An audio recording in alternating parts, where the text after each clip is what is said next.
આજે આપણે વાત કરી રહ્યા છીએ ભારતના ન્યાયતંત્ર અને રાજકીય વ્યવસ્થાને કટઘરામાં ઊભી કરી દે એવા કેસ વિશે, જેનું નામ છે ઉન્નાવ દુષ્કર્મ કેસ. આ માત્ર કેસ નથી, આ કેસ આજની વ્યવસ્થાની સચ્ચાઈ બતાવતો જીવતો જાગતો દાખલો અને અરીસો છે. દિલ્હી હાઈકોર્ટ દ્વારા કુલદીપસિંહ સેંગરને શરતી જામીન આપી દેવામાં આવે.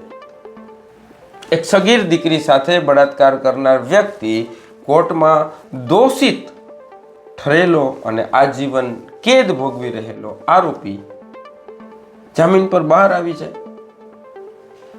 અને અહીં સૌથી શરમજનક બાબત તો એ છે કે પીડિત દીકરીને ફરી રસ્તા પર ઉતરવું પડે, ન્યાય માટે પોલીસના હાથે ઢસડાવવું પડે, ન્યાય માંગવા માટે તેને દિલ્હીના જંતર મંતર પર આંદોલન કરવું પડે. આ દેશની સૌથી મોટી ટ્રેજેડી નથી તો બીજું શું છે? હવે બાકી શું રહ્યું છે? હજી આપણે ક્યાં હદ સુધી સાહુકારોના શાસનને સાથ આપવો છે?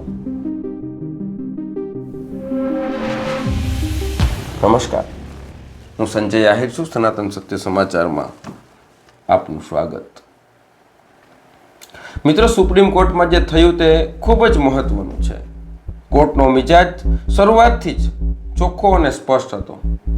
જજોએ સેંગરના વકીલોને કોઈ શબ્દો ચોળ્યા વગર સીધું જ કહી દીધું કે આડી એવડી વાતો બંધ કરો, સીધું જણાવો કે હાઈકોર્ટના જામીન કેમ ચાલુ રાખવા જોઈએ. નહીતર કોર્ટે કહ્યું કે જામીન પર સ્ટે આપવા અમે તો તૈયાર છીએ. આ ટિપ્પણી પોતે જ બતાવે છે કે સુપ્રીમ કોર્ટ આ મામલે કોઈ દયા રાખવાના મૂડમાં હતું નહીં. સીબીઆઈ તરફથી સોલિસિટર જનરલ તુષાર મહેતા કોર્ટમાં હાજર રહ્યા અને તેમણે કહ્યું કે આ ભયાનક દુષ્કર્મ થયો ત્યારે પીડિતાની ઉંમર માત્ર 15 વર્ષની હતી. આ સીધો પોક્સોનો કેસ છે. દોષ સાબિત થઈ ચૂક્યો છે, આજીવન કેદની સજા આપવામાં આવી ચૂકી છે. એવા આરોપીને જામીન આપવાનું હાઈકોર્ટનું પગલું માત્ર ખોટું નથી, પરંતુ ન્યાયની ભાવનાને ઠેસ પહોંચાડનારું છે. આવી સીબીઆઈની દલીલ હતી. આ કેસ માત્ર એક બળાત્કારનો કેસ નથી. આ કેસ એ ઉદાહરણ છે કે જ્યારે આરોપી કોઈ સાહુકાર હોય અથવા સત્તા પર બેઠેલો હોય ત્યારે સરકાર, સિસ્ટમ કેવી રીતે દેશના લોકો સાથે ભેદભાવ કરે છે. 4 જૂન 2017ના રોજ સેંગરે તેના ઘરે જઈ તેના પર બળાત્કાર કર્યો એવો સ્પષ્ટ આરોપ પીડિતાએ મૂક્યો. આ પછી જે થયું તે ભારત માટે કલંક છે. પીડિતા અને તેના પરિવારે ન્યાય માંગ્યો ત્યારે પોલીસે શું કર્યું? પોલીસ અને પ્રશાસને તેમને મદદ ન કરી પરંતુ દબાવવાનો અને ધમકાવવાનો પ્રયાસ કર્યો. એફઆઈઆર નોંધવામાં આનાકાની કરવામાં આવી, ધમકીઓ આપવામાં આવી અને અંતે પીડિતાને લખનૌમાં મુખ્યમંત્રીના નિવાસસ્થાનની બહાર જઈ આત્મહત્યાનો પ્રયાસ કરવો પડ્યો. આ કોઈ સામાન્ય ઘટના છે? આ જ બનાવ આપણા અંગત કે આપણા સુધી પહોંચે તેની આપણે બધા રાહ જોઈ રહ્યા છીએ. શું આપણી દીકરી ક્યાંય નોકરી કે બિઝનેસ કરવા બહાર નથી જવાની? શું આ દીકરી પર જે થયું એ આપણી દીકરી પર ન થઈ શકે? શું આ નિષ્ફળ સિસ્ટમને આપણે સાથ આપી રહ્યા છીએ અને હજુ આપવાનું વિચારી રહ્યા છીએ? શું આ પાપના ભાગીદાર આપણે પણ બનવા જઈ રહ્યા છીએ? તમે વિચાર કરો કે પીડિતાના પિતાનું પોલીસ કસ્ટડીમાં શંકાસ્પદ મૃત્યુ થાય, દીકરીના બાપને ખોટા કેસમાં ફસાવી દેવામાં આવે, તેમને જેલમાં પૂરી દેવામાં આવે અને ત્યાં તેનું મોત પણ કરી દેવામાં આવે. આ મોત અકસ્માત નહોતું, પરંતુ સત્તાના દુરુપયોગનું પરિણામ હતું. જુલાઈ 2019માં તો હદ વટાવી દેવામાં આવી. પીડિતા અને તેનો જે વકીલ છે અને એમના પરિવારના જે સભ્યો છે એ જેલમાં એના કાકાને મળવા જઈ રહ્યા હતા ત્યારે તેમની કારને ટક્કર મારી દેવામાં આવી. આ કહેવાતા અકસ્માતમાં પીડિતાના 2 સંબંધીઓના મોત થઈ ગયા. પીડિતા અને તેનો વકીલ ગંભીર રીતે ઘાયલ થઈ ગયા, પણ પીડિતા ત્યારે બચી ગઈ અને આજે સિંગલનો કાર્ડ બનીને મહાકાળીની જેમ સામે ઊભી છે. કારણ કે આ કુદરતનો ન્યાય છે. ડિસેમ્બર 2019માં દિલ્હીની 30 હજારી કોર્ટે કુલદીપસિંહ સેંગરને બળાત્કારના કેસમાં દોષિત ઠેરવી આજીવન કેદની સજા ફટકારી. પીડિતાના પિતાના કસ્ટડીમાં મૃત્યુના કેસમાં પણ સિંગલને વધારાની 10 વર્ષની સજા કરવામાં આવી. આ ચુકાદો માત્ર સજા નહોતી, તે શાહુકારોની સિસ્ટમ સામેની શાહુકારોને આપેલી ચેતવણી હતી. પરંતુ ડિસેમ્બર 2025માં દિલ્હી હાઈકોર્ટ દ્વારા સેંગલને શરતી જામીન આપી દેવામાં આવ્યા અને નિર્ણયે ફરી એકવાર પ્રશ્ન ઊભો કર્યો. શું શાહુકારો અથવા તો સત્તામાં બેઠેલ આરોપીઓ એમના માટેના કાયદાઓ અલગ છે? શું સગીર પીડિતાના દુઃખની કોઈ કિંમત નથી? આ જામીન સામે સમગ્ર દેશમાં વિરોધ થયો અને આજે સુપ્રીમ કોર્ટે એ જામીન પર સ્ટે લગાવી દીધો છે. અહીં સૌથી શરમજનક બાબત એ છે કે હાઈકોર્ટના આ નિર્ણય બાદ પીડિત દીકરીને ફરી રસ્તા પર ઉતરવું પડ્યું. ન્યાય માંગવા માટે તેને દિલ્હીના જંતર મંતર પર આંદોલન કરવું પડ્યું.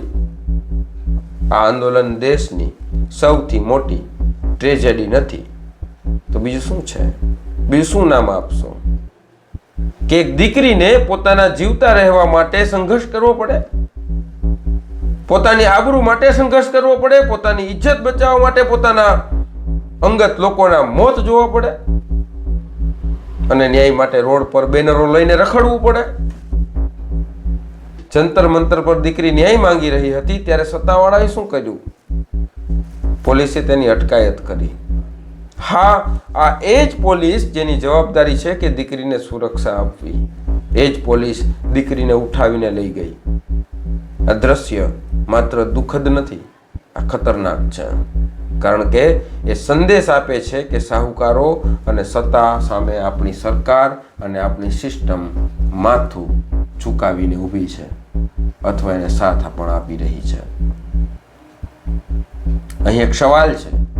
બેટી બચાવો બેટી પઢાઓના મોટા મોટા નારા આપનાર ભાજપ અને નરેન્દ્ર મોદી સરકાર આવા સમયે હંમેશા કેમ ચૂપ જોવા મળે છે? આ વિષય પર એમની પાસે એક પણ શબ્દ કેમ નથી હોતો? વર્ષ 2017 થી લઈને આજ દિવસ સુધી પીડિતાને માત્ર દુઃખ, ધમકી, અપમાન અને સંઘર્ષ જ સહન કરવો પડ્યો છે. નરેન્દ્ર મોદી સાહેબનો સહકાર કેમ નથી મળ્યો? શું આ સવાલ આપણે નથી થઈ રહ્યો? શરૂઆતમાં પોલીસે આ કેસ ના નોંધ્યો, FIR ના કરી, મુખ્યમંત્રીના દરવાજે આત્મહત્યા કરવા જવું પડે, તેના પિતાને દીકરી માટે લડાઈ લડવી પડે, ત્યારે તેનું પોલીસ કસ્ટડીમાં મોત પણ થઈ જાય. જ્યારે પીડિતા પોતાના પરિવાર સાથે જેલમાં કાકાને મળવા જાય ત્યારે તેનું એક્સિડન્ટ પણ થઈ જાય, તેની કારને કચડી દેવામાં આવે અને એમાં 2 સંબંધીના મોત પણ થઈ જાય. આટલા બનાવો પછી પણ હાઈકોર્ટ જામીન આપી દે અને દીકરીને ફરી જંતર મંતર પર ધરણા કરવા બેસવું પડે? આ કેવી સરકાર છે અને આ કેવી સિસ્ટમ છે? આ કયું રામ રાજ્ય છે? શું હિન્દુ રાષ્ટ્રના સપના દેખાડનારા સંતો આ મુદ્દા પર કંઈ બોલશે? ના, નહીં બોલે. કારણ કે તમારા માટે કામ નથી કરી રહ્યા. એ સરકારને બચાવવા અને સરકારને સપોર્ટ કરવા માટે તમને ગુમરાહ કરી રહ્યા છે. ફરી મુદ્દા પર આવી જઈએ કે આજે સુપ્રીમ કોર્ટે હાઈકોર્ટના જામીન પર સ્ટે લગાવી દીધો છે અને કુલદીપસિંહ સેંગરને જેલમાં જ રાખવાનો આદેશ આપી દીધો છે. સુપ્રીમ કોર્ટનો આ નિર્ણય જરૂરી તો હતો પણ પૂરતો નથી. કારણ કે આ પ્રશ્ન માત્ર જામીનનો નથી. પ્રશ્ન એ છે કે એક દીકરીને ન્યાય મેળવવા માટે કેટલા વખત રસ્તા પર ઉતરવું પડશે, કેટલા વખત તેની ધરપકડ કરવામાં આવશે, કેટલા વખત તેને સાબિત કરવું પડશે કે એ પીડિતા છે, એ આરોપી નથી. બેટી બચાવવાનો સાચો અર્થ તો એ છે કે દીકરીને કોર્ટના દરવાજા પર ધક્કા ન ખાવા પડે, વારંવાર રોડ અને રસ્તા પર ન ઉતરવું પડે, એને વારંવાર પોલીસ વાનમાં ન બેસવું પડે. ત્યારે એને સાચો ન્યાય કહેવાય. જ્યારે ભારત દેશની કોઈ પણ દીકરી ન્યાય માંગે ત્યારે દેશની સરકાર તેની ઢાલ બને, તેની સામે દિવાલ ન બને. આ કેસ આજે માત્ર એક કાનૂની કેસ નથી, આ એક પરીક્ષા છે. આ ન્યાયતંત્રની પરીક્ષા છે, સરકારની પરીક્ષા છે, સિસ્ટમની પરીક્ષા છે અને સાથે સાથે સમાજની પણ પરીક્ષા છે. સવાલ એ છે કે શું ન્યાયતંત્ર સત્તા માટે અડીખમ રહેશે? શું ન્યાયાલય પર જે લોકોનો ભરોસો છે તે અતૂટ રહેશે? કારણ કે જો અહીં ન્યાય ડગમગ્યો તો આવતીકાલે દેશના લોકો નિરાધાર બની જશે. પછી એમનો કોઈ નથી અને પછી એવું થશે કે જિસકી લાઠી ઉસકી ભેંસ. નમસ્કાર. જય સનાતન, જય હિન્દ.